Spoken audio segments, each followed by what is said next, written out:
primary ignition. This is Star Wars. Look out! Core World News. You may fire when ready.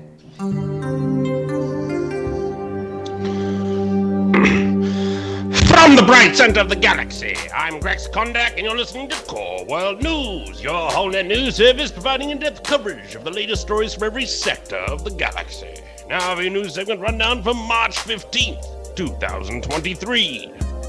Fistful of Beskar. We now go live to the CDM newsroom to join us, Ben Granadadam, for the review of Chapter 19, The Mandalorian. All right, thank you very, very much, Grex. Welcome, everyone, to another week of Core World News. We're on time this week. This is Wednesday, recording it the day that both Bad Batch and The Mandalorian came out. It's great to see you. This week, we are just going to cover the Mandalorian episode, and we will do a double episode of Bad Batch next week. I think that'll work out actually pretty great. Hope you've been watching Bad Batch. It's another fantastic season. A lot of fun stuff. Yeah. But first, we decided to record on Bendu Day, and we didn't wait for Tongs Day. So yeah, Tongs Day. Am I right? Yeah. Yeah. Bringing it to you on the day. It's the day the episode released. We all watched it this morning. Did our due diligence. Yeah. Excited to talk about it. So many questions, so many Easter eggs, so much lore in this episode. Yeah. We kind of got two stories, and I've got my milky water and travel biscuits. I'm ready to go. Nice, dude. Nice. Yeah. Do you want to just start right off with a roundup? Do we have a summary? Do we have a summary for this? I think we do, guys. Yes. It might be long in the tooth though. Right? Like that's Mythosaur. All right. I made this your background music track extra long just for Andrew. But so this is Mandalorian Chapter 19, The Convert, directed by Lee Isaac Chung, incredible director. Directed Minari. If you haven't seen that movie, I highly recommend it. It's an incredible story. It's got Steve Ewan, sensational actress Yuan Yu Jung is in that too. She has an explosive career after that. She's like just in everything. Love to see her. He did such an incredible job with this episode. But let's dive into the summary. So, Din awakens to find Bo and Grogu gathered around. When Bo asks if Din recollects anything from his spill into the living waters, he admits seeing nothing aside from the walls of the dark chasm as he sank to the bottom. With Bo as his witness and a vial of living waters as proof, Din is satisfied with his near-fatal bathing in the mines, and the three of them return to Kalevala. On approach to Kalevala, a squadron of TIE interceptors ambush Bo's ship and a chase begins. Bo descends down to the verdant and craggy surface to weave between various mountains and rock formations to shake the ties. In a daring move, Bo flies over her castle so Din can free fall towards the landing pad, recover his N1, and reinforce Bo in the sky. With both Mandalorians in their ships, the TIEs don't stand a chance. One by one, Bo and Mando take out the attacking TIEs. But when victory seems to be at hand, a fiery explosion blossoms in the distance, and Bo and Din discovered Bo's castle's been bombed to ruin. Angered by the destruction of her home, Bo pursues the bombers responsible, but just as she begins her assault, a wave of TIE interceptors blot out the sky and descend on our Mandalorian heroes. Outnumbered, Din and Bo make the jump to light speed to escape. Din leads Bo to the sand-swept desert planet that's home to the Armorer's Covert. Once there, Din proves they both bathed in the living waters, and the Armorer welcomes both Din and Bo back into the old covert of the old ways. At the Opera House on Coruscant, Dr. Penn Pershing is giving a TED Talk about his previous research in the cloning and genetic engineering. He takes a stance that what has been learned from the Kaminoans and his research could greatly benefit the New Republic, especially when it comes to cloning organs and other medical applications.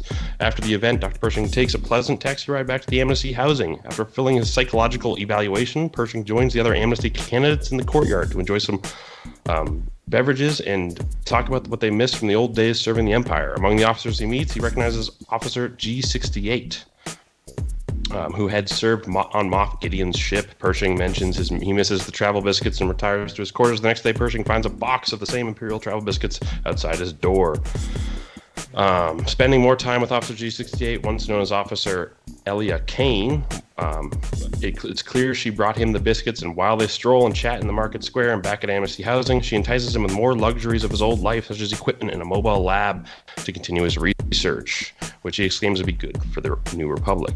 Becoming more and more jaded by the needlessly complicated bureaucracy of the New Republic and in orders to destroy perfectly adequate Imperial technology, Pershing finally agrees to join Officer G68 in an escapade to retrieve science equipment outside their designated perimeter. After sneaking on a speeder train, G68 reveals she's bringing him to the Imperial disposal yards. Once there, they break into the inoperable Star Destroyer inside and Inside, they find an onboard science lab. Pershing begins to collect tools and equipment. Just as the two make their escape, flashlights can be seen in the next corridor, and New Republic security appear and arrest Pershing. When Officer G68 is not put in binders, Pershing realizes he's been set up. In a deeply troubling scene, Pershing is then hooked up to a mind flayer and goes through electrolysis to eliminate trauma that has been hampering his rehabilitation. When the Amnesty Program official leaves the room, Officer G68 turns up the voltage and watches Pershing writhe in pain. The end. Started with Mando's story, finished with Pershing's story. Yeah. Though the Mando story does complete after the Pershing story. No, I appreciated you kind of like that. separating them out. Grant, that was excellent. Do you want to hear my summary? Yeah, there's a lot. Do you want to hear my summary? Let me hear your 7-word summary. Hey, they got some Andor in my Mandor. Yeah, that happened. Guys. Sorry. Just dealing with the nitty gritty of the bureaucracy of the New Republic, and these sort of like people in rehabilitation going through the system is very Andor. It just feels very Andor when you watch this episode. Yeah, but I think it's executed in a great way. It's basically it has more alien species in the mix, which I really respected. Like there's Mon Calamari talking to him, like in multiple speaking roles, talking to Pershing throughout his sort of amnesty, dealing with the amnesty program. That's cool. It just felt more, I guess, the galaxy felt larger, and there felt like there was more diversity on Coruscant. Which agreed. Nice. Yeah, that's what I noticed. Is there's just so many non-humans and aliens in there, and like you said, talking rules ever. It's great. Yeah, I really liked how they showed us Coruscant in the Mandoverse. Yeah, there's some beautiful symmetry to those Coruscant pieces too, because one, you have Andor during High Empire's rule, and we know that they're fairly fascist and humanist, and they kind of banish other alien species. It's pretty much just humans, and then we get to see actually the beginnings of the New Republic. I mean, it could actually be the nicest of the New Republic ever was, really. And I mean, so there's a nice parallel there, and maybe the aliens were sort of kind of help tell that story, the non-humans rather. So yeah, that's pretty fun. And then I mean, also if anyone's read the Aftermath series, a lot of this is covered in Aftermath. So it was good to hear those callbacks to that, just keeping the synergy alive, and the current canon alive. I got to keep an eye on Filoni, man, because he does whatever he wants. But you get a little tidbit there about them disarming the Rebel Alliance as well. Like it's not, not just decommissioning the Rebel fleet. The Rebel fleet, exactly, which is something that happens. It's kind of a questionable call. And they're kind of doing their best, but pretty fun. Love to see that golden blue flag just waving on the top of that building. That was so cool. Love that stuff. Cool to see those like psychological eval scenes. Like those were neat to see, and like it just makes you question. Should there be a political show about the New Republic and sort of like how they're guiding this giant machine out of the tyranny of the Empire and into sort of this more progressive, more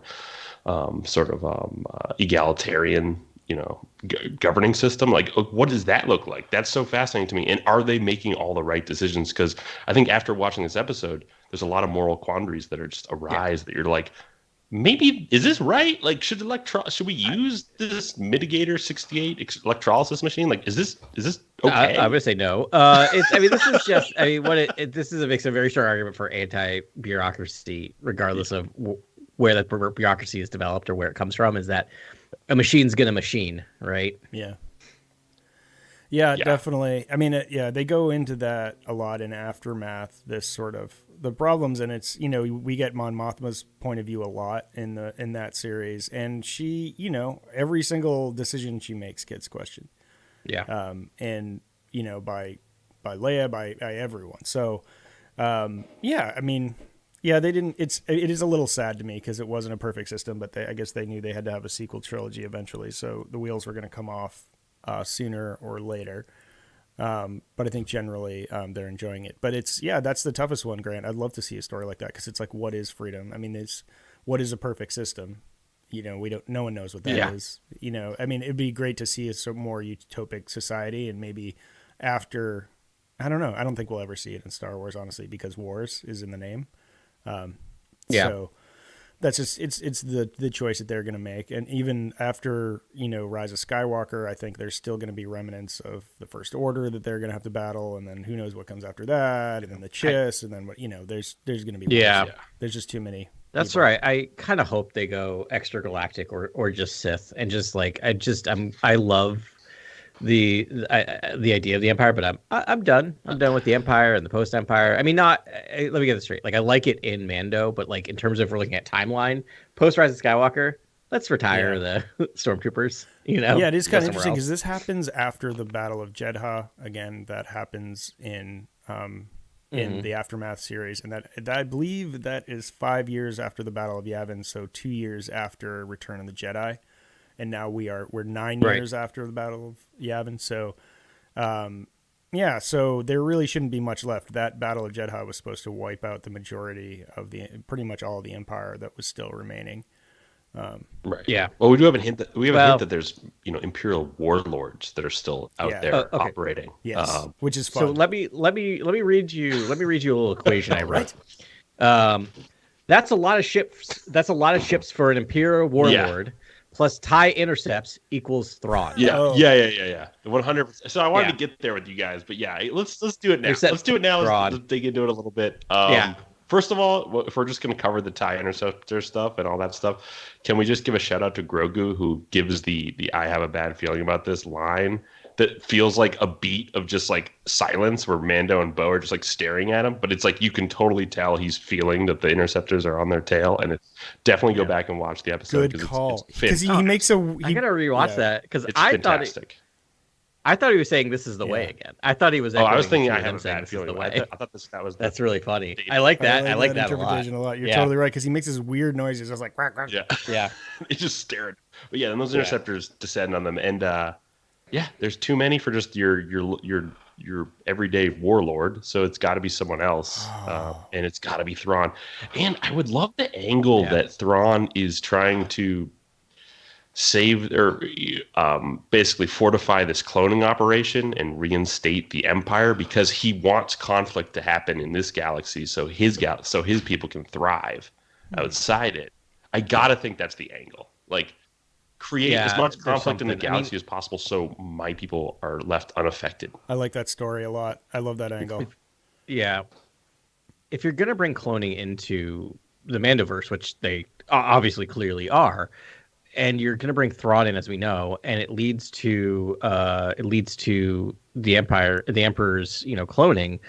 It's got to be Thrawn, right? It's got to all connect together because you can't do it without Thrawn because of the old EE. You can't leave. It'd also be fun to play Thrawn against the cloning, the contingency plan. That would be fun too. Yeah, it's almost more fun and writes itself if he's helping the contingency plan to create conflict in this galaxy, and so his people he are could left do both of those things, Grant. Right? Because first of all, like, do we know there's more cloning? Because we saw at the end of this episode a pretty definitive move by a shadow actor to destroy everything that Dr. Pershing knows. Yeah. So that I mean, that's... Do we see a convert in this episode? Like, do we actually, aside from Bo-Katan, who I think is a convert by the end of the episode, debatably, at least for today, is she's moving in that direction? Is Elia Kane? Is she actually part of the New Republic, or is she trying to cover up this information, this cloning information? She's trying to cover it up. There's multiple converts. She's a Thrawn convert. Because here's my theory. We're gonna have problems with that all day. Thank you. So here's my theory: is that we also have Gideon walking around, right? We know Gideon's out there. I don't know about that. I don't know. Gideon's definitely out there because they name dropped him. They say he's put him under a mind flayer and wiped his mind. Yes, right after that. Sure, rumors, yeah, and who might have done that, right? It's the person we saw do the same thing to Pershing. Now, I think why she's would the one you that want says to, the if mind you're flayer Thrawn? comment at the table. Yeah. Yeah, I think you're right. Yeah, if Thrawn wants to do his own cloning, right? Maybe he wants to clean out the people who are doing the other type of cloning, right? Like there may be like cross think purposes. Here. So Adam, being our Gosh, this is great. senior, no, sorry, you go, Ben. Oh, sorry. I don't know. It's great. I'm Yeah. I've got too much to talk about right now. I have a million things going on in my head. But I did just want to say, I think the only thing that stands in Thrawn's way is probably the Emperor, right? And so the cloning really, he knows the cloning leads to the Emperor. He's like, okay, I'm going to take that out. But then he can pursue what other, insidious, like, infighting to keep the New Alliance struggling through the whole time. That's it. Right. Yeah. That No, makes I think perfect that makes a ton of sense. And sense. then, Yeah. what was so having you probably have most recently read the Thrawn trilogy, the Timothy Zahn trilogy, Adam? How active is he with the cloning in that? Like, how active is he in terms of controlling the operation? He's pretty, as I remember, he's pretty active. Like he has it going on in the background. I think he discovers the cloning facility, and then kind of uses it for his purposes. So I don't think he starts it. I think he just sees it as an ability to clone a Jedi, and then bad things happen. I can't remember the climax of that series. So do we think we're getting that two-hander then? He clones a Jedi, and then he uses a Jedi against I don't know, Ezra, Ahsoka, that band of heroes. Ahsoka, yeah, I do. Or I think so. Ezra? I think we got it. Ezra Yeah, host the clone. could is be he the host? Yeah. Is he the Jedi? Does he clone Ezra? That would be wild. I didn't know that, but that would be wild. Yeah. Instead of Luke, like he clones Ezra, and then that would be pretty cool. Yeah, It's like your Sabaoth stand-in And is Ezra. He could or make whatever. his own Skywalkers, Yeah. meaning the Chiss version of that, like his own navigators. yeah. He could, and he definitely could still clone Luke. I mean, the end of the day, we know they have really good technology now to get a young Mark Hamill on screen and being able to do stuff. And like that was an amazing episode we had in the middle of Book of Boba Fett. But like part of me, this is just the cynic in me, is always just like it's always just a test of technology, right? I feel like they're saying how far they can push it, and if they feel like they can push it to the point where you now can have a CGI Luke be a bad guy in this crossover event, would you not want to do that, right? Would you not want to have evil Luke? Like, I don't know. We're only like 10 minutes into this podcast, and we've already gotten to to you, Luke. Yeah, well, I got another one for Grant that I think Grant's going to be happy about. So Pershing, when he's outside the Opera House, talks to someone. He says the first casts. So he's talking about strand casts. Yeah, I'll catch that. The moment. first cast rejected the formula almost immediately. Yeah. And then in his talk, he's talking about creating chimeras, which is one person with two strands of DNA in it. I wonder if you're going to get your idea of Snoke is actually a combination of Luke and Palpatine. Yeah. Confirmed. I think you called it. I think that's exactly what that's going to be. A single comic panel, but I got to think Luke is. I got to think Snoke is like has bits of Luke in him, given how I guess focused on Luke. How focused Palpatine was on Luke essentially, and sort of attaining Luke as his apprentice. I got to think that that's still a fixation of the Emperor. Yeah, that's kind of it just organically leads there at that point, though. Makes the case, and maybe we can run our own sort of Force and Destiny campaign or something. But like, you gotta think maybe Anakin was cloned at one point. Like, I don't know. Given the Phantom Menace and given what all the dialogue around his midi-chlorian count, you gotta think like his DNA was in the mix somewhere. I think this is the Mandalorian though, and I think they're gonna want to tie in Grogu. And I don't know, maybe they were just testing with Grogu's DNA, and then like the main event would be Luke. Be like, all right, once we figure this out, that's when the Emperor would use Luke's DNA. But yeah, Grogu's DNA is definitely was definitely being fused with somebody. But all the cloning technology, I think we can surmise that it was unsuccessful, given like Snoke looks like he was falling apart. Like anything in any of those vats always looked like it had gone through some sort of horrible mutation of some kind. And it's like Palpatine, we know, was just falling apart. He was basically a corpse on a jib arm. Like I don't know. Like it really was there ever a successful experiment in this cloning yeah, that's operation. a good point. Like, I wonder. we probably weren't looking at Palpatine's actual body, right? Like that could have been a recreation of his own DNA. Like, was that a clone that he was inhabiting? I think so. Yeah, I Okay. assumed it was a clone I was sort of body, like, yeah. oh, that's what's left Yeah. of his body, but it's like that should have been blown to smithereens, right? Yeah. Yeah, I think that was vaporized. Yeah, but I think what we may get to is, they wipe out Dr. Pershing, who seemed to be, or wiped out his mind, maybe. I mean, who knows? Who knows if they come back from that? But like, you can use that as why the one person who really had the ability to do this is now mind flayed. Then you have, but then maybe on the other side, you have another group of cloners, whoever Thrawn is working with, who is successful in cloning, but through whatever War in the Stars we're going to see in this crossover event, they all get wiped out too. So that all that's left is just Pershing's notes, basically. And it's just now 20 years of people trying to put this stuff together. And that's why we're not very far along by the time we get to the sequel Pershing's trilogy. essentially the link between the Kaminoans and the First Order, right? Like that's kind of what's going on there. And then there's all these other insidious elements. I mean, we know he was working for the Werner Herzog's character. The client. The client. Yeah. Oh, yeah, The just client. the client, right? I wish he had a name because, like, man, his drip, I just saw it again recently. Ugh, first I know. quality. That So could be good. my favorite character in Mando. Show me the child. Where is the baby? You want to show me the child? And then Moff Gideon, may or may not be out there. I wouldn't be surprised if they, we see his like catatonic corpse at some point. I think he might have been taken off the board, but he's working to some end. And then who's ever running the show now? Who I do agree, like it could be Thrawn. Maybe Thrawn was pulling the strings on all of them this whole time. Who knows? Or Yeah, it's maybe. like, I mean, Yeah, or is yeah. it like some ambassador on Exegol, like some sort of, or not ambassador, avatar on Exegol, or some first lieutenant or something that's like a new character that's sort of like who's running the cloning process for the Emperor when the Emperor is dead. We pretty much everyone from Operation Cinder, who was running the Empire post Return of the Jedi, is dead after the Battle of Jakku. Right. Except for what's her name? But she's out there. There's that other admiral. There's a couple like holdovers. Ray Sloan. Ray Sloan, thank you. Yeah. Sloan, But thank you. Yeah, but they're not going to be running his like inner circle, like cloning process on Exegol. I don't think. So I mean, there's got to be someone there. But I love that they're keeping the Empire hidden and the real like power centers of that hidden from us for now, and it's kind of fun.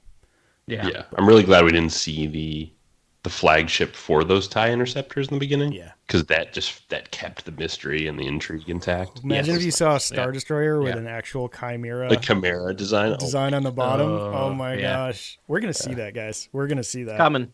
It's coming. I can't wait. Yeah. I love that we get back into politics in this show and we're building the world out. Like this is a huge leap in terms of storytelling for this show because it's really kind of one of the first times we've gone away from Din Djarin for this long of a time to show what's happening outside in the galaxy. It's been a very small show in a lot of ways on a couple of planets and a couple of whatever. Now we're seeing like the machinations of the bad guys, right? That we really haven't, or even just a confluence of the antagonists. We really haven't had an antagonist in the show Yeah. if you think about it for very Not an much. organized Yeah, one. like one Yeah. guy. Yeah, It's exactly. always just these Yeah. weird Yeah. exigent forces that are just like he has to deal with on the way to his next mission, which is pretty cool. It did take me, Yeah. listen, it was a nice long episode. I'm grateful for it, but I'm like, show me a Mandalorian halfway through. I'm like, where's It was called the Mandalorian. Yeah, no. Listen, it was cool. I'll take Coruscant every day. And the way that they showed Coruscant as well, the music was different. The feeling was lighter. It's like if you looked at Revenge of the Sith or whatever, the last time whenever you see Coruscant, it's always a little somber. And but it was like the music was a lot lighter. It was like a whole different spirit surrounding Coruscant now. Yeah, the harpsichord resistance theme that plays in Yep. the market square when they're just like walking around. It was awesome. Good Yeah. call. That's a really good point, Ben, because it's just like if you think about in the prequel trilogy, we don't see a lot of Coruscant. We see Coruscant a lot, but we don't see a lot of Coruscant, right? We only really see the governmental sectors, really, and then the Jedi Temple, and then in Andor, it is a time of it's a very dire time. So to actually like see them walking around like having like ice cream cones. And like it was really interesting, right? Yeah, it was like it's like one of my favorite scenes in episode 2 is when they go to the club, right, in Coruscant, because like because there we actually see some of the nightlife and what's going on there. It was a cool fun thing. It's like vibrant frivolity versus sort of like the stark bureaucracy or bureaucratic sort of side of Andor. It's I do love like cold, dark, grayscale, brutalist like. Me too. Coruscant though. Me too. That was kind of great. So good stuff. One thing, strange credulity for me was Pershing not having knowledge of Coruscant like at all. Like getting the download on Coruscant in his hotel in his Amnesty housing room. That was what? odd He's like to a me doctor, as well. and he's never like. I'm sure this is like a hub for exchanging ideas, like scientific ideas and conferences and stuff. Like you have to imagine. Yeah, it's especially because it's like the information was like the most basic piece of information that you could possibly get. It'd be like someone in America who's lived in America their entire life being like, "Here's a lowdown on New York." It's a very large city, and it has it'd be like 99% of people in America are like, yeah, I've heard of New York. I don't know like everything about it, but I'm aware that it exists. Spouting, honestly, I would hope it just so, felt like it was like Coruscant 101, like Monopoly. Yeah, I very think 101. This is them giving us what we want as far as making the galaxy feel larger. Like, because that's what it would be. He's from the Outer Rim. They had that very intentional line from that bureaucrat being like, "Oh yes, the Outer Rim." And it's like it's that. That's how far. Right. That's how far removed it is. I mean, it might be a 2-day hyperspace journey from the Outer Rim, but it is still millions of light years away. So or hundreds. I don't know space and distance. And he's super squirrely, which I appreciate because he's a very educated man. But you could see he's uncomfortable in a city. He's very uncomfortable with how many people there are, and he even says that somewhere there's so many people. But like he didn't know how to act on a subway. He was every time like, you see him. And he's like, "Why are there all these people?" A lot of good details. Tongues Day, am I right? Nice. And making the galaxy, making Coruscant bigger. I mean, we get the Sky Dome Botanical Gardens, we get the Galactic Museum. Yeah, like I want to go to see the exhibit on the hyperspace technology, hyperdrive technology. Sure like that'd be fun. It'd be a great afternoon. Yeah. Good time. The Myces blossoms, Myces flowers are blossoming. Sure. Whatever those are. Sounds great. Yeah. We get some introduction to some. I'm just gonna call it space sake. Is that what that is? Looks like they're drinking water. Yeah, space sake. It does look like space the sake. cloudy. It looks like sake to me. Yeah. I'm like, I want that. I want that right now.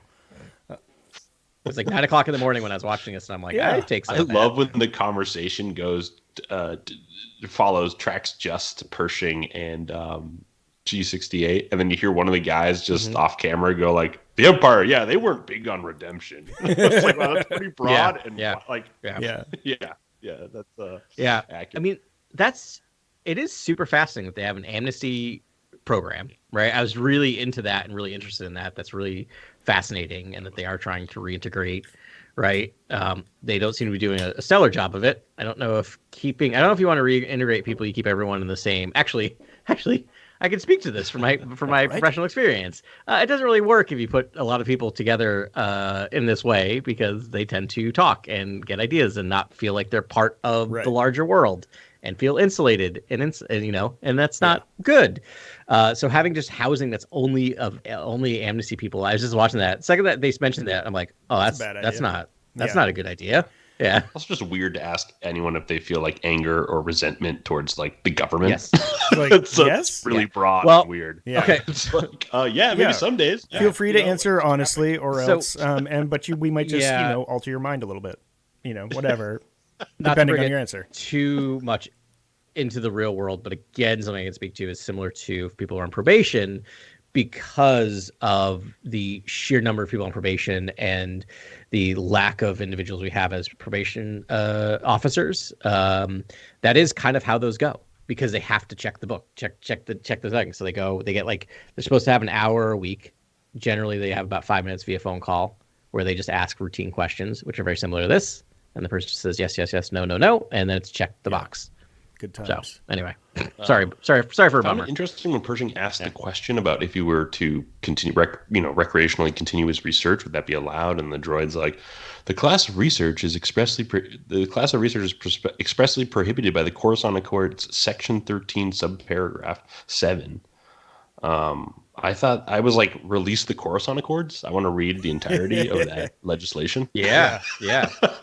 Actually, I think there's some in Aftermath as well. They had some like broad points, but this seems like a subsection that they didn't publish. But yeah, I know. I mean, it has to be the hardest thing for them to do, right? Because you have to be like, okay, the Rebel Alliance won, and this is their victory, and this is Galactic. But it's like they can only bring it so far. It has to be flawed in some way. But they want it, it's like you have to win and lose at the same time. So it's I think it must be a really fine line to walk, story-wise. Yeah. And as we're seeing in Andor, right, and in the Clone Wars, Rebel Alliance was put together with a lot of different people with a lot of different views on politics and a lot of different views on how governments should be run. So it's not the smooth, everyone agrees on what a properly running government should be. So it makes sense. It's a bummer, but it makes sense. I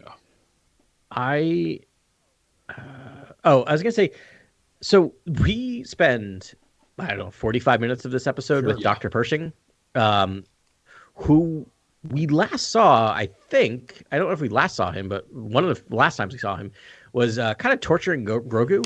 So the last time, did we see him in? No, it was season 2. I can't remember if he Boba Fett pops up. was there. They had to infiltrate. Yeah. They had to like steal a ship to get codes, I think, or something. And he happened to be aboard. Oh, right. And they Yeah, he saved happened his to be life, aboard. but ended up killing the other two. Oh wait, was he on that large command ship? No, he was on the small ship I that they can't used to remember. infiltrate Gideon's ship. And I think he assists with that that's right. infiltration, and when they're infiltrating, the people they're running their security codes by is the chain codes by is Elia Kane. It is G30. So I she do might remember be her. angry that he basically sabotaged that ship or Could helped with be. that ambush. Yeah, Devil's Advocate. Yeah. Gideon is alive, and he just told her, Yep. "This man crossed me, and you need to terminate him." At the end. That could be it. I mean, Yeah. that's my least exciting outcome, I think. It definitely could be. It's just as weird though, right? Because he clearly is a fount of information on whatever Gideon's interested in. So it'd be very petty for him to kill him, There's right? a Or reason fry he's his feared. brain. I mean, But, off Gideon. Yeah, that's true. Yeah. But yeah, so that's right. But I mean, one of the first times I guess we see him, or one of the times we see him, he's literally like pulling blood out of Grogu, torturing him. And now we spent 45 minutes. I was completely empathizing with this man the entire episode and was like kind of rooting for him. And it's like, it's such a great job to just show that, like just that nice little turn and give the depth of character. I mean, Mando does a pretty quick character read on the guy. And it's like, you're not, you're a pawn in this stuff. You're not really a malactor. It is kind of insidious to like support the capture of the child and conduct experiments on the child. Yeah. So like maybe Elia Kane is a good guy and she just sees the error in Pershing's way and just wants to take him out. I mean, that's another reading, right? Is that she did set him up, but it was a test of morals, right? Like she wanted to really see, and when she saw that he was going to go that far, like she knew he could go even further, right? He could be tempted back to the dark side. How does she get away with turning up the machine? I don't know that. Like, how do they not know that? Are there not cameras in that room? Does that administrator not come back and notice that, like, the dials on 11? Like, TBD. Yeah, and maybe she just bounces, but right. Yeah, I don't know. I like that read of it though. Like, what if she is truly a convert? She's one of the converts we're talking about here, and she's all about the New Alliance, and she's really trying to make amends for all the monstrous things she did for Moff Gideon. I don't know. She seemed like a pretty faithful soldier, though. She was like a high-ranking officer for Moff Gideon on his ship. So I don't know, but that'd be an interesting play. It also is a weird. If you're looking at it from like a storytelling standpoint, I don't know what that read of what it does that do? would do, right? Because that's the end. That's the end of the story, then, right? In a weird way. So Yeah, like why are we following this character we've seen in a few scenes over the past two Yeah. seasons to just have him be done and Right. and have her. Do we see story Dr. be Pershing over. again, Yeah. or is this the end of his story? I don't know. I keep going back and forth on it. I could see it going Do we either see way. Moff Gideon again, or is his story over? I think if you have Giancarlo Esposito Yeah. in your back pocket, and he is still happy to play because he's always talking up Mando on his Instagram, I think he's going to show up again. I don't think he wastes And that also talent. he's like the main big bad for the Mandalorians. But they've pressed that Yeah. button twice now in 2 other seasons. It's like, are they going to bring him back for a third one? It seems like a lot, but maybe I guess they want to, to really have closure for like Paz Vizsla to get closure, for the armor to have closure. They have to take him down once and for all. I don't think you give him an off-screen death, right? I think you have to give him his death on screen. And my guess is his death is going to be handed to him by Thrawn. Like, I think it's going to be one of those fake outs where you just think, oh, he's the bad guy, and then Thrawn comes in basically killing him, and they're like, nope, I'm the that's real why I kind of bad feel guy, like we'll see you know? Gideon's sort of like vegetable corpse in like a tube somewhere on Thrawn's ship. Yeah. That's another way to do it. Yeah. Oh, speaking of vegetable corpses, did we all know that? Remember the Pirate King from episode Gorian 1? Shard. Did you all read that? Yeah, did you all read that news? I don't think he's going to Why? show up in this season. He's going to be in Oh wow, cool. That's Yeah, the I rumors. was told that's the rumor I was told as well. I don't believe that rumor. I choose to not spread that rumor because I'm hoping for something more. I choose to because it makes total sense why they would introduce that character. Like, Yeah. right? It just screams the spin-off. So I think we'll see him again, which he's going to be the big bad of Skeleton Crew, which I'm cool with. He seems like a good bad guy to be chasing kids around. I know, but the Mandalorian just sort of like handled them and was like, bye. Yeah. He killed like 11 of them in 30 seconds and then was like, bye. That's was why like he's more of a TLDR. more of a threat to kids than he is to a Mandalorian. Right. He does look like a story your parents would tell you about, like, as a nightmare to like eat your vegetables or whatever, or else your vegetables will attack you. Oh man, yeah. I do think we might see Pershing again, though. Back to characters that might reoccur. I think there's a lot of setup here. Something that Now he actually can become an happened. unhinged dark scientist for Thrawn to like retrieve in some counter operation, right? Like that. Yeah. Cool. I mean, maybe he's Interesting. kind of like Bodhi Rook, the pilot, right? And like he's just kind of really his mind's all Well, scrambled. now all the kind of there. experiments make sense, like the like botched cloning experiments, because like they fried his brain. Now he's going to create all these like crazy science. Yeah. Crazy. Yeah. So it's like a reset button on the character, and then he can be used to do whatever afterwards. I like that. Yeah. Yeah. Fun. His character will change after this. What's up with his ear tug? Did you notice that? Oh, the There's a couple lie? scenes. The lie tug? Yeah. Is that the lie tug? Is that Yeah. his tell when he's lying? So, because he does that in the Speech. speech when he's talking about his mother, Yeah. right? So is that just a straight up lie? Oh I wow. thought That his he mother was- never. Yeah. I thought he was kind of, because that was the ear he was shot in, I'm pretty sure, by Din Djarin. Oh, okay. So I don't There know you if he go. was just thinking about a painful memory or something, but it did. Just like a nervous tick. Yeah, it was a big beat though, and then he talks about his mother again in the to Kane in the laboratory. Be like, oh yeah, she was a doctor herself, and blah blah blah. But maybe he is a Yeah. compulsive liar, and when we see him again, Yeah. he spills his guts about like I killed my mother or something like that. I don't know. I don't know. Fascinating stuff. Pretty wild. Do we want Yeah. to talk about the Mandalorian this episode at all? Sure. No. Yeah. Oh, yeah. No. Go ahead. I don't know what else there is there. Well, okay, so the biggest beat, right, is that Bo-Katan keeps the mythosaur in her pocket. Yeah. Yeah. Yeah. So, and she is like, welp, and gets welcomed with open arms in with essentially a contingent of Mandalorians that are believers in this path, and so she has a very clear path, albeit fraught with peril, to lead a new group of Mandalorians. She's got the dark sabers hanging from her new bestie's belt.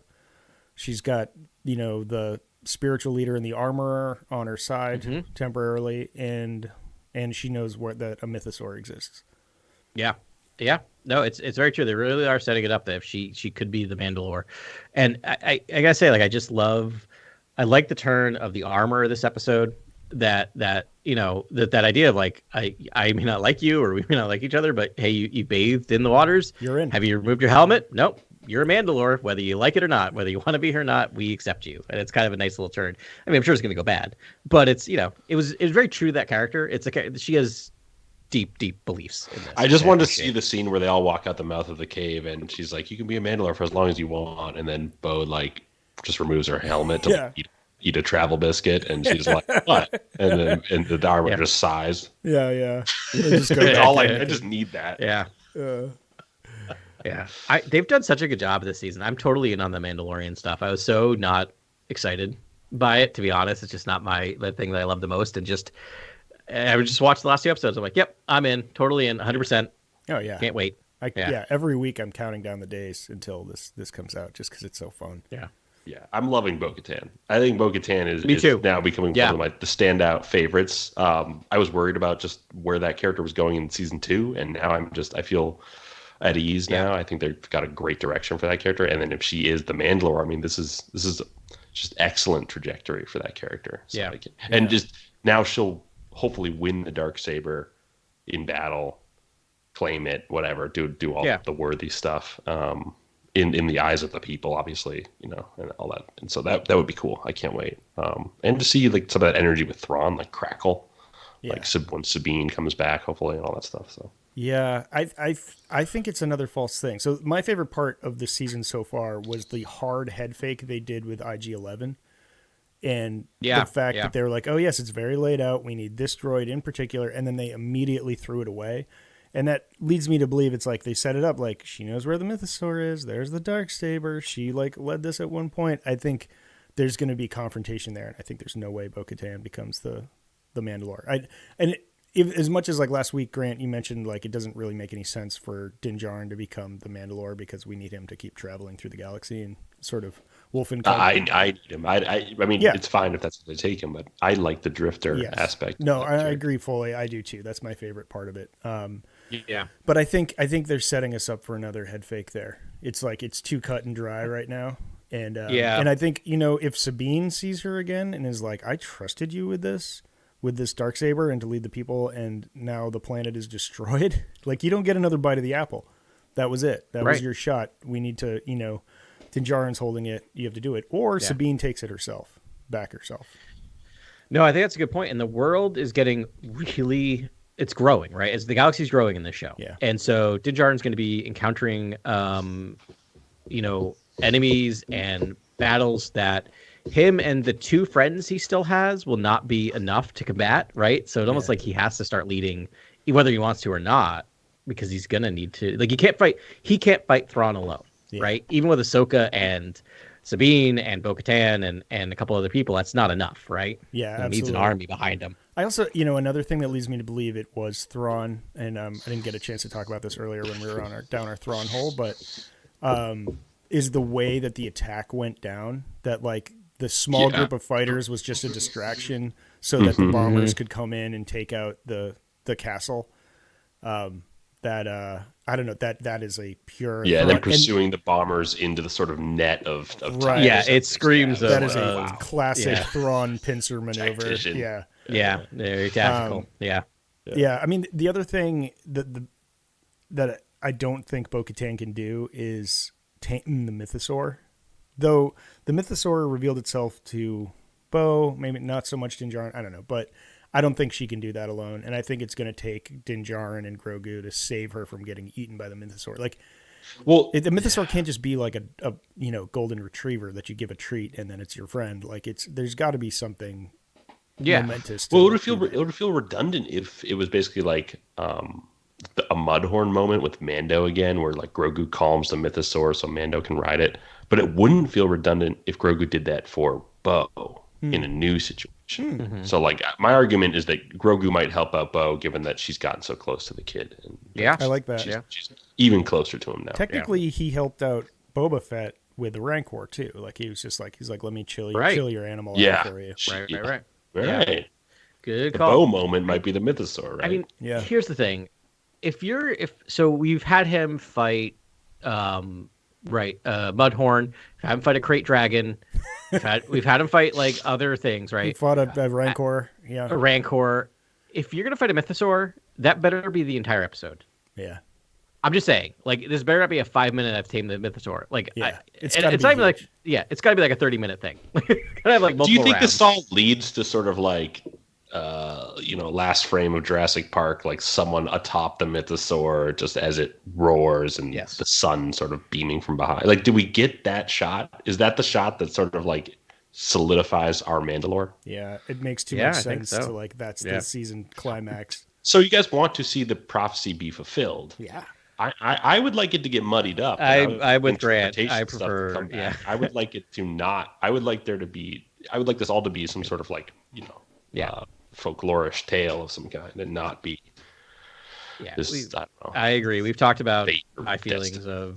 of prophecy, right? I mean, but part of the reason I love the prophecy of the chosen one is because we still have no idea what the heck it means, right? Like, so part of this is like once you kind of fulfill it, it's just like, well, now what? Yeah. Yeah. And it's sort of like the prophecy of the chosen one. Obviously, can be endlessly interpreted, but at the same time, if you do interpret it in such a way that it had already taken place, it happens in a way that doesn't really track or follow the exact prophecy. It's kind of the balancing act is far darker, and there's more sort of arms to that than you thought there would be. So yeah, I wonder if this prophecy will operate in the same way, where it's kind of like it reads this way, but Sabine is really the Mandalore, and these two are just there. Yeah, because it's not like the Darksaber isn't cursed. The Darksaber didn't Right. make the Empire glass Mandalore. They're completely unrelated incidents. Yeah. But it happened, and it sort of fits neatly in there, but not really that neatly, right? Yeah, like you said, it's pretty muddy. So yeah, we'll see what happens. see how it goes. But I mean, the way this season's going, we could see the Mythosaur, someone riding a Mythosaur by episode 5. Yeah. It's been a fascinating. Like I have not. We tried to predict where the season was going, and I'm out. I'm out on predictions Yeah. with this season, Yeah. which I'm loving. It's like I have no idea. I have no I idea where do it's want to going. predict I have right ideas now where it that could go, Thrawn but is I don't going know. to get Yeah. Pershing out of Coruscant. I just have this weird feeling after this episode that it's going to be a counter offensive to get that guy out somehow. I don't know.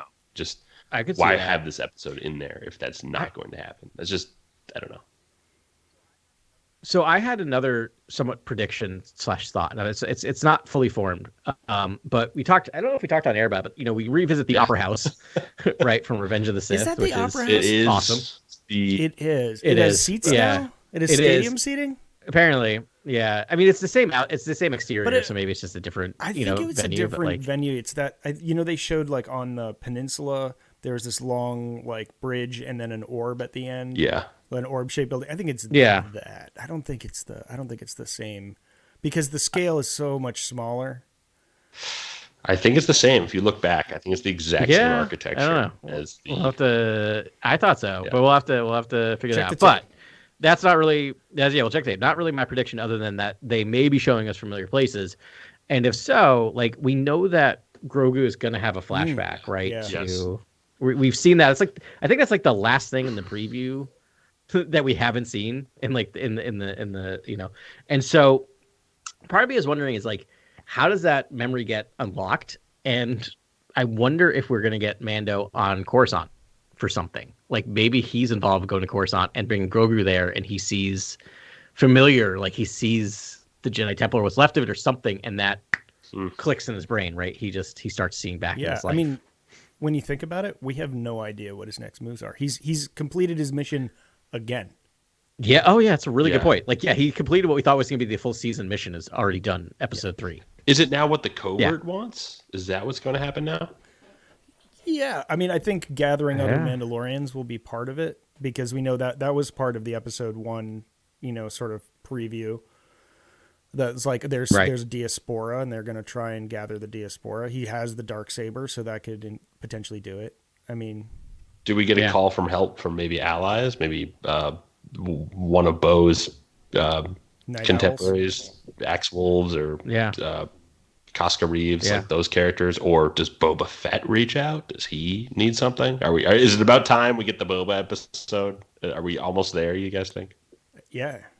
Well, we're just about mid-season, which is a bummer. He didn't even right? drop in to say hi. Episode when he 4. visited So Pelly. It was just like, nah, no. I'm good.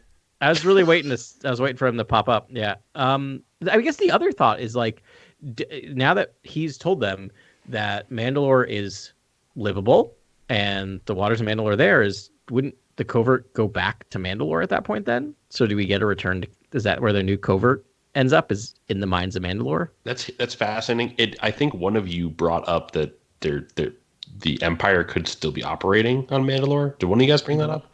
Would be No, I don't think interesting. so. Would be interesting if there's more going on in the Mandalore system than we thought. Basically, I would love if Thrawn's. Where is Mandalore in the galaxy? Do we know? It's Outer Rim for sure? No, I think it's mid rim at the furthest. I remember looking at it, but Yeah. it's not that. It's not outer rim. That's interesting. And in fact, I think it's along a major trade route, but Well- it was blocked off mostly because there were Mandalorians there, and they were just like, nah. Don't you think it's a little hot right now for them to return? Like, given there were so many interceptors there, it's like Yeah, yeah. they don't even have ships. Do they have ships? Yeah. The, Well, Bo-Katan armor- knows people who have ships. She has that. She has a way to contact people to get a fleet. So, if they could potentially put together a fleet and go, get whoever, Thrawn or whoever it is that chased her out of Mandalore, they could liberate the system again. That would be fun.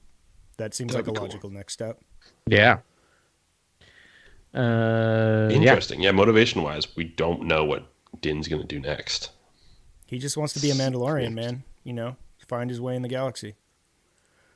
But yeah, I wonder if that means we'll just see a sort of like one of a covert mission as the start of the next episode. Like, what are they doing as a group to gather resources, find other Mandalorians, whatever they're trying to do, settle Mandalore again, something like that. a time jump Yeah, could actually be nice here, where they sort of Yeah. Good call. Oh, that's a really good call. Yeah, that would be interesting. That's a good way to move the story forward. Yeah. It's just like we don't need to watch every I just- little. Yeah. As Yeah, soon as maybe you don't- said yeah. Boba Fett, I just had this thought in my head where it's just like, we need general contractors to start building up Mandalore again. And like, Din Djarin's like, I know a guy, and he contacts Boba Fett. And Boba Fett's like, yeah, so I'm an upstanding citizen, and I know some. Yeah. He's reformed. Yeah, and it's like, that's what he does now, is just like infrastructure. And he's a pure bureaucrat, which is the sort of the saddest thing I've ever thought of. The other thing Yeah. with Boba Fett could be like, now he's overrun with Black Sun and every syndicate is descending on him. And he's like, help, please help. Yeah. Man. Yeah, there should be a lot of fun stuff. Pirates obviously could come back with Gorian Shard and all that. Grief Karga. I mean, they really just set up some tension right away with sort of the pirates and Grief Karga, and I could see that being a call that Din would answer. Like, Yeah. I got to go help him. Pirates. Yep. Yeah, Grief needs he still needs a marshal, and there's plenty of candidates there in that covert. I don't know who would want to leave. It's true. A lot of sweet armor in that core. Like, I was digging a lot of like the pastel-y tones of those armors that like gathering around Paz. Also, Paz Vizsla sort of like gets a couple more. He's kind of like the gatekeeper of the covert, and he's just framed in sort of a villainous way, like constantly. Oh yeah. There's got to be more with that character. Like, there's got to be some other move to make down the line. Yeah, definitely vibes with Paz Vizsla, bad vibes with Paz, but Yeah, definitely felt that. Yeah. No good coming from that dude. yeah. He's just he's the most devout of all of them, I think. And he's he wants that leadership position. I don't know. I keep reading stuff about the armor. It's like, what is her real deal? And and I saw some people on Reddit just being like, well, no, it's just like it's just the way the culture works. Their whole culture revolves around armor, and it's like your Yeah. blacksmith is like it's your timekeeper. It's like you hand out armor and do these things according to a schedule, and you're the keeper of the lore, and it's just sort of everything. It's a cool role that is on just defining itself as we Yeah. watch it. Right, there's brand new framing for her, right? It's like no longer is she kind of seen as this sort of like obstacle, she's now seen as sort of the central. She's the heart of Mandalore, right? She's Yeah. the heart of the Mandalorian way. And so if she dies or she is threatened in any way, that would be the loss for the culture. So it's so fun that she's now that symbol. And it's wild that I think for a couple episodes we thought that she was going to take some villainous turn and sort of reject Din and support Paz and all this kind of stuff. No, I think her deal is her deal. Yeah. Like, it might just be, it's very, what you see is what you get. And she, like you said, kind of bet is that she's the lore keeper, right? She's just the lore keeper waiting for the Mandalore to reemerge. Yeah. And then the Mandalore will lead them to greatness. Speaking of someone who works with metals, should we move on to the medal ceremony, guys? Let's do the medal ceremony. Oh, well done. Newish segment, new branded segment. Newish segment. This is an episode roundup of all our favorite and least favorite moments from the episode displayed in humorous categories. Get ready. An award show. Humor incoming. Humor coming. First one, Prophecy of the Chosen One. Do we have a most valuable character in this episode? Did one character stand out as sort of the highlight character of this episode for you? This is pretty subjective. The guy on the train. The alien. Yeah. Can't go wrong with the guy on the train. Yeah. And the guy, the very spherical being on the train. Yeah. Yeah. I like Pershing's boss. Oh yeah. We didn't really talk about Pershing. It's just like, I don't know, man. Like, can you just go take care of this? We gotta hold the Imperial disposal yard to inventory, and we're still decommissioning the Rebel fleet. Come on. You really are helping the New Republic by doing whatever you're doing. I listened to your talk yesterday, but got nothing from it. Nope. Yeah. Retained nothing. For me, I'm gonna go Bo-Katan. I think she sort of really transformed in this episode for me. I'm really like when she starts, when she's flying with Mando after they fight off the ties, and she's like, great shot, and they're sort of complimenting each other. I'm like, this is a new side to Bo. She's actually happy. Like, she's actually excitable and seems to be filled with this new vigor that I was really happy to see. She's on an adventure. She's in her element, right? Like, that's where she belongs. And it's so nice at that moment. I thought that same moment when they were talking to each other over the radio, I was just like, as part of me was like, are they flirting? Are they flirting right now? Possibly. Oh yeah, there's some chemistry. I'm shipping them. Yeah. All right, Utini shot. Do we have a best shot for this episode? Yes. Is there one we can agree on, or do you have a subjective one that you loved? I just liked the cockpit shot of all of them in Bo-Katan's ship, and I saw it. You had it playing over your shoulder, Grant, and I saw it again. And just the lighting is so beautiful. It's like a little dark, but everything is like there's so much metal, and it's all like the accents are glowing, and I really like that. Yeah, that's a really good one. I don't have a specific one, but it would definitely be from that part of the episode. It's so cinematic. And that's the other thing is just to mention for a second is just like, remember like season 1 we got like a 30-second flyby shot of the Razor Crest with a little bit of like action. Yeah. And now we're like season 3 we get a 5-minute like full space aerial battle. Like it's unbelievable. So that whole segment was great. And I love that shot. That cockpit shot was great. I have one from the same exact, what do you got, Grant? Sequence, which is just at the end of that fight with the first squadron, where Bo and Dan are just flying side by side. Frame that and put that on the wall. Like that looks gorgeous. Like that was amazing to see both of them just flying side by side. And it's just one specific shot from Bo's from on Bo's side. Yeah, it's great. I've made my mind a Sunless Space Best Dialogue Award. Is there one line of dialogue that really stood out to you guys? We're all just going to say the same thing. It's tongues, am I right? Oh, yeah, that was a good one. Ben, you got one? I mean, I think for the rest of the season, I'm going to say the same line. It's just, this is the way. It just doesn't, I mean, I know I am just like the most basic of all like Star Wars fans, but every time it hits. Like, it's hard for me. It hits, and it's like, it's their version of I Am Groot, where it can mean so many different things. And my favorite thing is every time Bo-Katan says this is the way, she puts a little mustard on it, right? Like, you just hear it and be like, yeah, got it. Like, this is the way. Like, just like, I love it. Yeah, I mean, I love the Pershing's boss, like we talked about. I love all his dialogue's great. Felt very Andor in that moment. But I got to give it to Bo for I've scugged off a lot of Imperial warlords. I scugged off was awesome. Just you sort of Scugged off's a good one. Yeah. Or, Calls them mud scuffers too. skippers. Is Yeah, that she mud has some great scuffers? lines. Mud scuffers, mud skippers. Yeah. That's probably it. I mean, there's a lot of fun Pershing stuff in there, but yeah, that kind of stood out to me. Yeah, they did. There was a lot of little lines that I can't really pull out right now, but they did a really good job of just like putting in little tiny tidbits that change common like phrases that we would hear and make them Star Wars. It bothers me when I read stories and they don't make that extra effort. I know it's like a little corny, but it does help like world build a lot, and they did that a lot in this episode, and I appreciated it. Yeah. But it didn't feel forced in. It didn't feel unnatural. Tongs Day threw me for a loop when I first heard it, because I'm like, wait, we're actually like naming days of the week now, and I'm like, I had to like pause for a second. I literally paused for a second because I'm just like, I had to like stop and let my brain process. Like, so is that like a Monday or a Tuesday? Is it a 7-day week? Do they not have a 7-day week? Do they have an 8-day week? Like, I started like, I'm like, don't do this. Yeah, it's a 46-day week. Like, standard. I don't know. Right? Like, who knows? Also, who knows what's what a that rotation? Means? Is that right, a day? A day, I assume, because we hear it in Bad Batch as well, right? So is it I standard guess rotation? A day. There's a standard rotation and a standard cycle. And I think the cycle is a year. Right. And I think the rotation is a day. Right. I think you're right. I think it's based on a 24-hour clock and then a 300. Because we did this math before, and I think we figured out that it is a 365-day year. Yeah, I think they do. Listen back to our for whatever reason.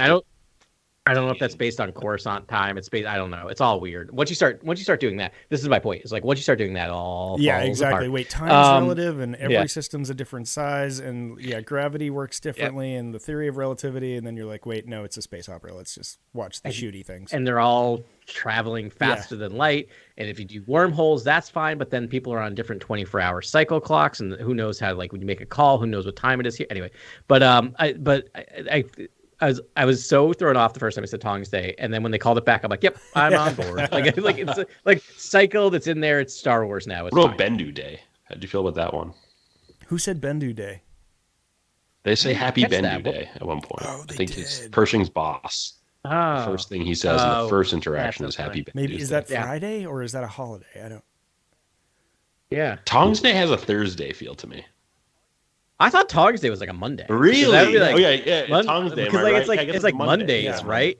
But I guess Wednesday could be their version of their slang for Hump Day. Like Bendu might be Friday then. Not we. Maybe it was the weekend in which he was going to the market square and all that. Yeah. So Bendu Day, Friday. It's totally a boss to say Happy Friday, right? You heard it here first. Like, Happy Friday, Tongs Day, Monday. Right, and Bendu was the original term for Jedi, right? So it could be an ancient term, right? Yeah, right. That would totally make sense because all of our weeks like Thursday, it's based off of other gods, right? So like, okay, we're really going down the rabbit hole. Woden's Day, yeah, for sure. Ben Burtt's best blaster fire award for best sound. Do you have a best sound from this episode? Sound design, sound effect. So when they crack into the Star Destroyer, there was a nice blend of sounds where it like opened when the doors opened. So there was some like decayed creaking, but there was also shades of earlier sounds from fully functional Star Destroyers. Also with like a little bit of like alarm from the klaxon alarm. There's like, it was a really layered sound there. That was like evoked all the things that Star Destroyers evoke as they pass that threshold. That's one that stuck out to me. Inoperable Star Destroyer room tone for Ben. Yeah, I love it. Yeah. I love that. I mean, who's the sound guy? Because mine's just like you found all those different textures. I like the TIE fighters. The TIE fighters sounded cool. Like sounds like Empty Corridor to me. Empty Corridor. Yeah. But I did appreciate that. That's a great one. They didn't actually, even when they're on the back of the train. They did mix in a little ion drive there, like a TIE fighter. Yeah, so you'd hear it, and they're like, "What does this sound like?" Yeah. And it was like a little bit of train, a little bit of TIE fighter. Yeah. Also, I didn't realize you could jump off a train that's going like 300 miles an hour and be fine, that was so she couldn't we didn't talk about that one. Yeah, she couldn't see the thing, so maybe she'd done that before. But like, I was like, is she a Jedi, or are they just really lucky? Because they could have been Bantha Poodoo. Yeah. Pretty easy on that. And they were pulling into the stations. They were slowing down. They were slowing down, but they weren't No, going that no, slow no. yet. Those like ticket taking droids, those things were haunting. I Yes. thought they were terrifying. I was Yeah. like, this design is crazy. They had a lot of like looked like practical janky Yeah, droids in this episode, and I was all there for it. Like just really like the droid that was the that was driving the speeder Oh, yes. for Dr. So Pershing at the good. beginning, like turns Yeah. I around. wonder who that was. Yeah, They had a looked lot like its of head could fall lines. off. Like that droid was Yeah. just talking Yeah. quite a bit. I might have it here for I don't you, know. actually. I always... I can buy you some time for the sound award. Taxi droid is Dylan Furshine. Okay. don't I know. didn't. Right. I didn't recognize Yeah, any of not- these that doesn't names, sound familiar. but because they all looked. Yeah. The Aristocrat one, Stephen Kieran, he looked familiar. He actually looked like that Kiwi actor that did our flag means death. Restart. The Outer Restart. Rim, I It didn't can't sound like imagine him. guy. Yeah, exactly. That he looked super familiar to me. Outer But I Rim. think his name's Stephen Kieran, and then there's Norwood Cheek. I don't know who that is, but Okay. Yeah. Not it's names one I of those recognize, two. but yeah, they bet in stuff. yeah, and the we've seen. technician at the Yeah. end, John Ott. Yeah, I don't. He looked familiar as well. Or lab Yeah. tech. Maybe there's Danny Jacobs is the person, but he looked familiar as well. But Yeah, I thought the guy at the end was going to be someone because they almost tried to Yeah. give him like a reveal. yeah, the Took me a second, like, Twi'lek. oh, that was just a guy. Yeah, the Twi'lek. Yeah. Best sound Grant, for what's me your, is you have specifically something? when Din pulls away when Bo is chasing the bombers towards the fleet of TIE interceptors, and he just banks away. The N1 makes just an incredible Yeah. noise. It's so cool. Yeah, It is so nice to see the N1 in action, right? Because we got a little tease of it in episode 1, yeah, but like to actually see it. The other thing I loved in that scene, or before that scene, when he's getting the N1 and he jumps out of the of the thing. Cool. I was, as he's falling, I'm like, is he gonna take out his blaster and start shooting at TIE fighters? He didn't, which I'm glad. And the thing that I was extra glad about is they did not give him the superhero landing. Like he's still like, Yeah, he hit the deck stumbled. hard and rolled. Like I love the fact that they didn't make him a superhero in that moment. Like, yeah. Oh, good call. Yeah, that was an amazing scene because he almost gets taken out by the TIE interceptors Yeah. that are like coming in on his tail, and like that was terrifying. But like I love in Atmo TIE fighters. I just love it. Me And then- too. And Yeah. just you see how fast they're going, and it's breathtaking. And the cacophony of like all the engine sounds, Yeah. like you get the ties, you get the N1, So many, you get yeah. Bo's Mandalorian fighter, like you get all those different engine sounds just mixed together. It sounded so cool. Yeah, with the psi phenomenon as they're passing by, it's Yeah. it's really. Like, makes me want to watch it again. I know. So good. Yeah, don't tease me with a good time. Somehow Palpatine returned.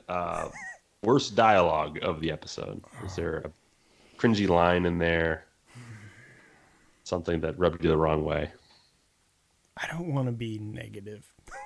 My mom told me if you don't have anything nice to say, This category is going to be here in Yeah, I will. I indefinitely. will start so- taking notes because what's really driving me nuts is I knew there was something I was watching, and I wonder if you have a Grant where I was watching. And I went, "Oh man, that's clunky." There was something that stood out to me, and I didn't write it down, but I remember kind of going, "Oof," when I heard it. Do you have one, Grant?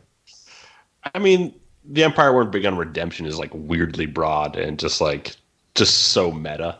Yeah, Yeah, Just like, I don't know. That was a little strange. I think you're right. I think there was something in that Mando's scene, not even which I a really scratch, enjoyed. though I loved it.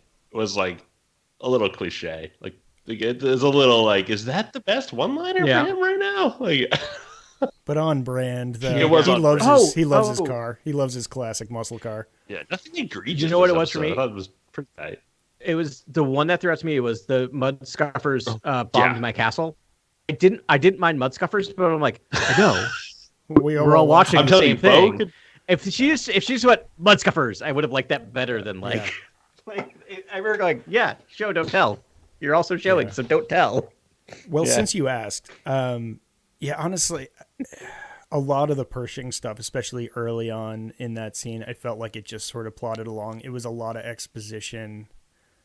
And Yeah. it was like, that's what drew the line between Mandalorian and Andor for me. Like, Andor, like, I could just fast forward from dialogue to dialogue to dialogue because I loved it. And I'm not saying dialogue's wrong or bad or I don't like it because I do in Mandalorian, but yeah, I mean, it was just it was just felt exposition-y to me, just sort of like, and then this happened and this happened and this is what's happening and this is what's happening, and I mean they're catching you up on everything, like what the New Republic is now, which is great to know, but it wasn't as nuanced and subtle as the dialogue in Andor. Yeah, you're right. That scene where he's kind of coming out of the presentation and he's being like swarmed by like that one guy who's like, New Republic or whatever, I can't keep it straight. And I'm like, that's why I keep it to myself. And I'm like, I had that same thought of like, oh, they're trying to do Andor, but it's not quite right. Andor, but because that scene was in Andor. That was the cocktail party scene where, she's trying to gather, assistance against that new rule of the new law that the Empire was going to pass. And it was, it's the exact same scene really. And you can see the people that are like, no, it's great. Yeah. What's the difference? Resistance and all that. And it's the eye roll scene. But so maybe it's because I'd seen that scene before and I was like expected the bar has been raised, but and that's the thing is like as we talked about, two very different shows. One's a show very much centered on dialogue and the other show is very much centered on action, right? And I have to say, like, this felt like the most like a prequel movie I've seen on screen in all the ways, right? In all the good and all the less good ways. And I really loved it. I really appreciate it. Like, this gave me serious episode 2, episode 3 vibes on the Coruscant, and I was there for all of it, the highs and the lows. Yes, sir. Yeah. Perrin's Man Bun Award for Best Drip. Perrin's Man Bun. Let's go. Best Drip the episode.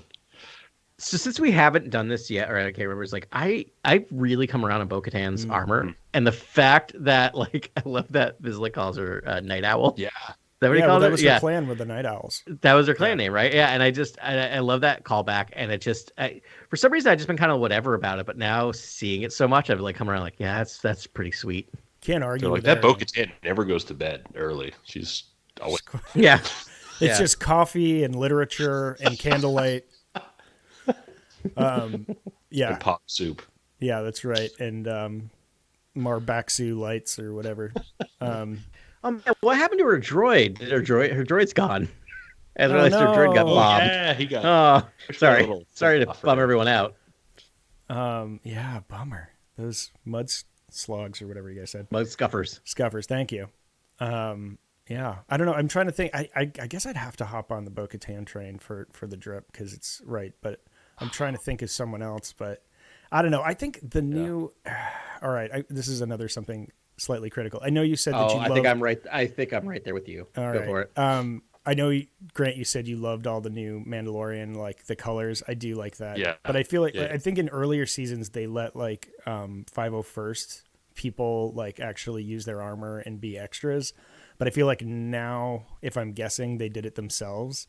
And they just lack the greeblies and the attention to detail to really like finish the look. Yeah. Wow. Sorry. There's just something about it where they look a little hastily. The costume design of the Mando armor. Wow. Okay. I feel like it could be better. Better. Like one guy had a cape that looked really cool, and there was one guy that was like kind of in black, which like dark colors. He was on the ridge, like in sniper position, but then he was in the front in the meeting in the cave. This is best drip category. Best drip. Sorry. Sorry, I know. There's really only a negative category for dialogue. Okay, you're right. No one asked. I agree, Ben. Fine. I'm glad you brought it up now. We didn't just go through the podcast without hearing it because I loved it. I didn't. There nothing felt out of place for me. I guess you're right though. There's like not a like you'd think they'd have more going on with their helmets, like given Paz and the armor have such drastically different. That's the thing. Look right? Like Paz looks great. Paz looks great, and I think it's probably by design, right? They all have this hastily cobbled together armor. They probably haven't seen a lot of battle or been on a lot of adventures. I mean, this could be reforged armor from the last covert. But I mean, the armor looks amazing. But when you look at them next to Din Djarin, obviously he's got the sickest drip. And certainly Bo-Katan, she's had her armor forever, and it's all the colorations and the markings and things. I think they don't, and again, it's probably by design. They don't have the little greeblies that suggest they've lived these full lives and done all these great things yet. It's just very plain. And Paz Vizsla, obviously, he's tricked his out so that he's tanked. yeah, but yeah, so it's probably by design. But yeah, I feel like that's. Yeah. I don't know. I can't. So all right, I'll say that black painted Mandalorian is actually that was the best of the group. I'm gonna go with New Republic security officers, like just to see them with their sweet like gloves and their The helmets? dorky helmets. Like yeah. I loved it. And the lead guy being so intimidating in that costume was just such a fun like clash of emotions. I was like, the costume looks ridiculous, but he's like dead serious. Dead serious in this stupid outfit. Yo, they even showed in the like fair in Coruscant, they had a Rhodian wearing the outfit. Oh, that's awesome. And they just passed it for like 2 frames. So great. Yeah, it looks so cool. nerdy. Yeah. I guess, yeah, that could be it. But I don't know if it was intentional, but I think that's the armor of, oh my God, Alderaanian honor guards. They're the ones that we see in A New Hope. Mm-hmm. Right. And so I don't know if that's just like to sort of honor them. Yeah, that would make sense. Yeah. I like that. Yeah, I think that makes perfect sense. All right, Grogu the Great. This is a new category. Best Grogu moment of the episode. Do we have one? I mean, it's whether this is the way or I have a bad feeling about this. That's my go-to. Yeah, I think it's that moment as well. I think that's the only moment really we get. We don't get a lot. Not ton of Grogu. I'll throw another one in there at the beginning of the episode. Grogu, and I guess it's not a great moment, but Grogu might have sort of revived Din Djarin after his plunge into the living waters of Mandalore. Mm-hmm. Oh yeah, because he's just right there and like puts a hand on him, and it's like subtle, but like I don't know if that was like Jedi CPR. Yeah. Also, he it's has the healing touch. If you're wearing a helmet, how do you get water out of your lungs, or does water enter your lungs, or does the thing seal itself, or does the helmet pull the water out of your lungs? I've got questions. Yeah, lots of questions. Got lots of logistical questions. Yeah. This weapon is your life. Best weapon or gadget of the episode. Wow, this might be like the least weapon heavy like Mandalorian episode ever. I'm trying to think of like other than like the blasters in the TIE fighter. What are you thinking, what are you thinking, Ben? I think the 68 mitigator counts. Yeah. Oh, right. Yeah. Yep. I'll probably jump on the TIE bombers. You don't see those a lot, and they're pretty cool, and they're actually using the TIE bombers to bomb, which I appreciate. Yeah. If we're gonna say if we're counting equipment, I'm gonna go Mind Flare. Yeah. Or that sweet proton torpedo that Mando like shoots at that TIE. Yeah. So awesome. Yeah, cool. She's got to wear accounts. Best starship of the episode. Oof. Favorite starship from this episode, and any sort of vehicle, I guess. I know I'm gonna be real basic, but it's the N1. Just because we get to see it in action, right? I'm not gonna call it every week, but this will probably be the one and only time I'll say it this season. But I'll say the TIE interceptors because I'm pretty sure these are the first TIE interceptors we've seen in Mando. We've seen TIE fighters, but I don't know that we've seen TIE interceptors yet. Yeah, because Moff Gideon's using a regular old TIE fighter, right? When he lands. Yeah, in the first season. Yeah, I think you're right. Yeah, good call. I'm just so used to seeing them now. Like they're such a staple in everything that I just like, oh, that's right. They are kind of new and cool. And like the engine, the sound design, it's not different from a regular TIE, right? It's a little bit more. It's basic. a little different. It's a bit subtle. I mean, obviously they're twin ion engines, but it's slightly different design. I think they're faster is the idea. Interesting. I'm gonna go with Bo's Mandalorian Starfighter. That sweet move she pulls where she like lifts one wing to like just fishtail around. That was awesome. That was so great. Yeah. Oh, and then the gravity maneuver on the inside, like it was like it lost gravity and poor R5 gets tossed around. Oh yeah, then she like throttles up right when it hits the water. Right? Yeah, that was sweet. Like I'm gonna go best ship, hands down. Yeah. Scheduled for termination. Anyone going to die? Anyone marked for death after this episode? Are we worried about anyone in the future here? Pershing. Yeah, I mean, I like what you were saying, Grant, about him sort of now being in this wild card to cause havoc. Mad scientist trope. Yeah. I think Paz Vizsla's days are numbered. Yeah. I think there's definitely got to be something climactic coming up with that character for sure. Yeah. I'm gonna go. I would go Pershing as well. I got to think that he's not going to make it through this flip, and he does become part of this remnant, Imperial force that's out there. I can't imagine they're going to let him live or like anything like that. Like, Yeah, I'm surprised he's been around this long. Yeah. Because he's just not very competent with outside of a lab. yeah, Right, but he is really smart. I mean, suddenly he could become formidable if he was a malevolent force, and then it's like Grogu who cancels him. Yeah, Just ends him. yeah, could be. That'd be some pretty sweet revenge, Yeah. retribution. Well, let's end with a happy one. Memeable moment. What was the memeable moment of the episode for you? I mean, Yeah, Tongs Day. yeah, Am I right? Tongs Day. Am I Tongs right? Day? Yeah, yeah. Not Like, do you Pershing just- going, it's a trap to a Mon Calamari as he's being put under electrolysis. Not that moment. Oh my god. And there was a beat there too. Yeah. was that technician like, are you being racist to me right now? Yeah, like Yeah, they're like, put him you under. know Do you we all can't look say the that. same? Can we hurry this Yeah. up? Not cool, man. Not cool. Yeah, Yeah. that's hilarious. That's pretty great. Yeah, I love that. Tongs Day. Am I right? It's just like, I just want that everywhere. I just want to keep sending it out to people whenever it's just like whatever day is a bad day. Right? Yeah. Yeah. I'm Yeah. doing that every Monday on the Twitter, by the way. That's just going to be Yeah. obligatory tweet. Tongs Day. Am I right? Yeah. Fun. I mean, name of the episode for sure. Yeah, no, I think so. That's a great name. Yeah. All right. Great medal ceremony, guys. Thank you, Grant, for Fun, putting that fun. together. That was super Yeah. fun. It's always fun. So we'll keep it going for the upcoming episodes. Can't wait for next week. It'll be a blast. And then like we said, we'll catch up on 2 episodes of Bad Batch. I think they should marry together quite well. And then Yeah. after that, there'll be 2 episode Then finale. season finale. Yeah. So that's fantastic. And then there's a book coming the way too. But I'm getting ahead There's of myself. books. There's comics. We got a lot comics. to get caught up Blade. on. Yeah. So Yeah. yeah, the Blade. High Yeah, I think Republic, most of them have Star Wars main yeah. run, Afro Bounty Hunters. Afro Bounty Hunters. Yeah, Star Bounty Hunters had a Wars. short little run. Issue. Staros, Donna Staros. Yeah, Great. there are suddenly a lot of comics.